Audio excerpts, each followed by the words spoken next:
Hello guys, आज हम जानेंगे वूपिंग कफ के बारे में जिसको काली खांसी भी आम भाषा में बोला जाता है। दोस्तों, ये जो खांसी होती है ये किसी भी उम्र के लोगों में हो सकती है, लेकिन ये ज़्यादा प्रॉब्लम बच्चों में देखी जाती है जिनकी एज 5 साल से कम होती है। तो ऐसे बच्चों को काली खांसी के दौरे पड़ने लगते हैं।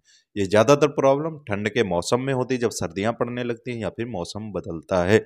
जिन बच्चों की इम्यूनिटी वीक ज़्यादा होती है उनको ये समस्या ज्यादातर होने लगती है। एक तरह का बैक्टीरियल इन्फेक्शन होता है जिसमें बार बार खांसी के दौरे उठते हैं और लंबी आवाज के साथ सांस आती है जिसमें वूप की आवाज भी आती है, इसीलिए इसको वूपिंग कफ बोला जाता है।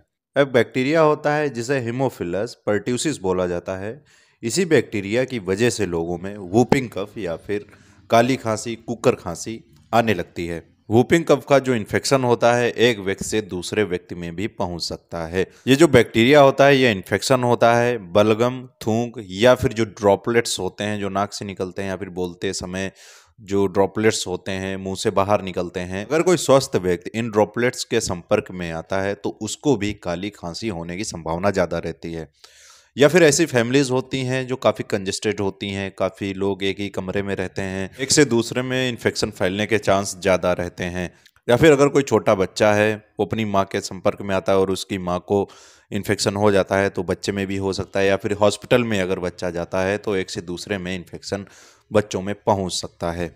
तो अब जान लेते हैं इसके सिम्टम्स के बारे में, इसके क्या लक्षण दिखाई देते हैं।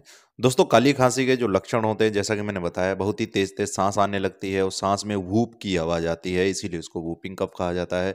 और इसके साथ ही खांसी के दौरे पड़ते हैं। जब किसी को खांसी आती है तो काफ़ी लंबे समय तक खांसी आती रहती है और फिर ये शांत हो जाती है।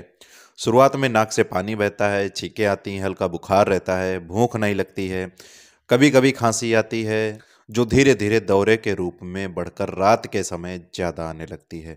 1 से 2 सप्ताह के बाद खांसी का जो दौरा होता है जल्दी जल्दी आने लगता है, जिससे लेरेंजियल स्पाज्म के कारण दम घुटने लगता है। पेशेंट खांसी के बाद लंबी सी हूप की आवाज़ के साथ सांस लेता है। खांसी के दौरे के समय बच्चा उल्टी कर सकता है, कभी कभी अचानक टट्टी पेशाब भी कर सकता है, नाक से खून निकलता है, वह जीभ काट लेता है और उसे दौरा भी पड़ सकता है। दौरे के बाद जो कफ होता है, म्यूकस होता है, वो नाक से या फिर मुंह से निकल सकता है जिससे बच्चा थका हुआ और डिहाइड्रेट हो जाता है। ये काफ़ी क्रिटिकल कंडीशन हो जाती है जिससे कि आपको डॉक्टर से संपर्क तुरंत करना चाहिए, देरी नहीं करनी चाहिए। दोस्तों, इसका जब ट्रीटमेंट किया जाता है 1 से 4 हफ्ते तक लग जाते हैं। अगर स्टार्टिंग में कंट्रोल ना किया जाए तो काफ़ी लंबा समय लग जाता है इसको ठीक करने में।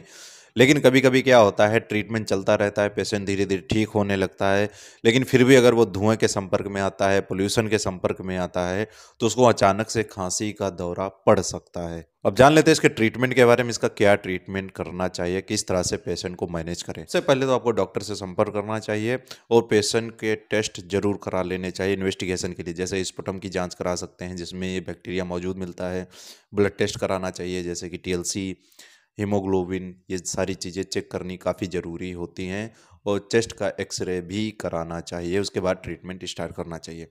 दोस्तों, एक तरह का बैक्टीरियल इन्फेक्शन है, इसीलिए इसको एंटीबायोटिक्स देकर ठीक किया जाता है। एंटीबायोटिक्स में जो सबसे अच्छा वर्क करती हैं एजिथ्रोमाइसिन, एमॉक्सिसिलिन, पोटेशियम क्लोविनेट और इसके साथ ही एरिथ्रोमाइसिन बेस्ट मेडिसिन है इसको ठीक करने के लिए।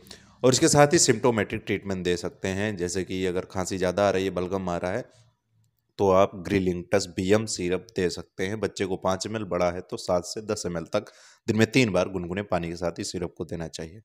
और इसके साथ ही अगर फीवर आए तो पैरासीटामोल दे सकते हैं। बॉडी एक हो रहा है, बॉडी में पेन हो रहा है तो पेन को कम करने के लिए आप आइबुप्रोफेन, एसाइक्लोफेनेक या फिर डाइक्लोफेनेक दे सकते हैं। और इसके साथ ही पेशेंट को काफ़ी परहेज रखना चाहिए, सावधानी रखनी चाहिए। आपको स्मोकिंग नहीं करनी। अगर आप स्मोकिंग करते हैं, धुएं वाला नशा करते हैं, उसको अवॉइड करें। पोल्यूशन वाली जगह पे ना जाएं। अगर जाते हैं तो मास्क का इस्तेमाल करें। जहाँ पर धुआं ज़्यादा होता है वहाँ पर बिल्कुल भी ना जाएं। चिकने तरल पदार्थ नहीं खाने हैं, जैसे कि बहुत ही ऑयली चीज़ें जो होती हैं, पूड़ी कचौड़ी या फिर फ्राइड फूड होते हैं, उनको नहीं लेना है। चिकने पदार्थ आपको नहीं खाने हैं। जब तक पेशेंट ठीक ना हो जाए उसको सेपरेट ही रहना चाहिए, कमरा उसका अलग होना चाहिए, उसमें रहें। जब टेस्ट नॉर्मल आ जाए या फिर नेगेटिव टेस्ट आ जाए तब उसको बाहर निकलना चाहिए, तब तक ट्रीटमेंट लगातार उसको करना चाहिए। तो दोस्तों, इतना ट्रीटमेंट देने के बाद पेशेंट को रिलीफ मिल जाता है। अगर फिर भी रिलीफ नहीं मिलता है तो पेशेंट को हायर सेंटर फर्दर इन्वेस्टिगेशन के लिए रिफ़र कर देना चाहिए। तो दोस्तों आज के लिए इतना ही। आपको समझ में आया होगा वूपिंग कफ यानी कि काली खांसी लोगों में क्यों आने लगती है, किस तरह से मैनेज करें और क्या ट्रीटमेंट दिया जाता है। अगर आप इससे रिलेटेड और भी ज़्यादा जानकारी चाहते हैं, किसी और बीमारी के बारे में जानना चाहते हैं, किसी और मेडिसिन के बारे में जानना चाहते हैं, कमेंट करके बता सकते हैं। इंस्टाग्राम पे मुझे फॉलो कर सकते हैं, मैसेज कर सकते हैं। आई होप दोस्तों आपको वीडियो पसंद आएगा तो इस वीडियो को लाइक करें, चैनल पर नए सब्सक्राइब जरूर कर लें, बेल आइकन को भी प्रेस कर लें, जिससे इन्फॉर्मेटिव वीडियोज़ आपको हमेशा मिलते रहेंगे।